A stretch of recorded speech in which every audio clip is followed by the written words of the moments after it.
అందరికీ welcome back to my channel. ఈరోజు మన వీడియోలో బంగాళదుంప వేపుడు ఎలా చేసుకోవాలో చూపించబోతున్నాను. ఈ రెసిపీ అందరికీ తెలిసిందే కానీ ఒక్కొక్కరు ఒక్కొక్క పద్ధతిలో చేస్తూ ఉంటారు కదా. మరి నేను రెగ్యులర్గా మా ఇంట్లో చేసే స్టైల్లో చేసి చూపిస్తాను. చాలా సింపుల్గా రైస్లో కలుపుకోవడానికి రసం, సాంబార్ లాంటి వాటికి సైడ్ డిష్లో కూడా చాలా బాగుంటుంది. మరి వీడియోలోకి వెళ్ళే ముందు మన ఛానల్ని ఫస్ట్ టైం చూస్తున్నట్లయితే తప్పకుండా సబ్స్క్రైబ్ చేసుకోండి. ఇంకా లేట్ చేయకుండా రెసిపీ స్టార్ట్ చేసేద్దామా. ఈ ఆలూ ఫ్రై కోసం నేను ఇక్కడ 400 గ్రామ్స్ వరకు వెయిట్ ఉన్న బంగాళదుంపల్ని తీసుకున్నాను. వీటి పైన ఉండే చెక్కుని నీట్గా తీసుకున్న తర్వాత వీటిని ముక్కలుగా కట్ చేసుకుందాం. చూసారు కదా, ఈ సైజులో కట్ చేసుకుంటున్నాను.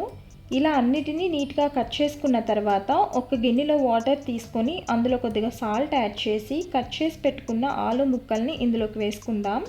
ఇలా సాల్ట్ వాటర్లో వేయటం వల్ల ఈ ముక్కలు కలర్ చేంజ్ అవ్వకుండా ఉంటాయి. ఇప్పుడు స్టవ్ ఆన్ చేసి కడాయి పెట్టుకోండి. కడాయి వేడైన తర్వాత ఇందులోకి 3 స్పూన్స్ ఆయిల్ వేసుకుందాం. నూనె కాగాక 1 స్పూన్ ఆవాలు, 1 స్పూన్ పచ్చిశనగపప్పు, 1/2 స్పూన్ మినపప్పు, 1/2 స్పూన్ జీలకర్ర వేసుకుంటున్నాను.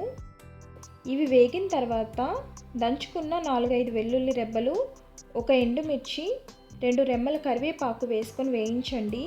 ఇవి వేగాక నీళ్ళలో వేసుకున్న ఆలు ముక్కల్ని పూర్తిగా వాటర్ డ్రైన్ అవుట్ చేసుకొని ఈ కడాయిలోకి వేసుకుందాం.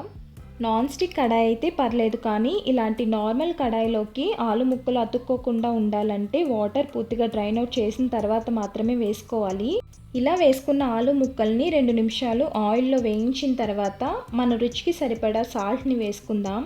మనం ఆలు ముక్కలు వేసిన వెంటనే సాల్ట్ కూడా యాడ్ చేసినట్లయితే సాల్ట్ నుంచి వాటర్ రిలీజ్ అయ్యి దానివల్ల కూడా ముక్కలు కడాయికి అంటుకునే ఛాన్స్ ఉంటుంది.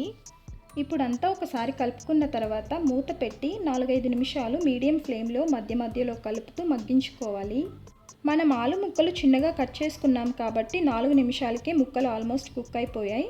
ఇప్పుడు 1/2 స్పూన్ పసుపు, మన స్పైసీనెస్కి తగ్గట్టు కారం వేసుకొని అంతా కలిసేలా మిక్స్ చేసుకున్న తర్వాత 2 నిమిషాల పాటు లో టు మీడియం ఫ్లేమ్లో కుక్ చేసుకుందాం. ఫైనల్గా కొత్తిమీర ఉంటే వేసుకొని స్టవ్ ఆఫ్ చేసుకుంటే మన సింపుల్ అండ్ టేస్టీ బంగాళదుంప వేపుడు రెడీ అయిపోయినట్టే. చూసారు కదా ఆలూ ఫ్రై రెసిపీ ఎంత ఈజీగా ఉందో. మరి నేను చెప్పిన ప్రాసెస్లో మీరు కూడా ఇంట్లో తప్పకుండా ట్రై చేయండి. ట్రై చేసిన తర్వాత రెసిపీ ఎలా వచ్చిందో మీ ఫీడ్బ్యాక్ని కామెంట్స్లో చెప్పండి. అలానే వీడియో నచ్చితే లైక్ చేసి మీ ఫ్యామిలీ ఫ్రెండ్స్కి కూడా షేర్ చేయండి. ఇలాంటి మంచి రెసిపీస్ కోసం మన ఛానల్ని సబ్స్క్రైబ్ చేసుకోవడం మర్చిపోవద్దు. Thank you for watching.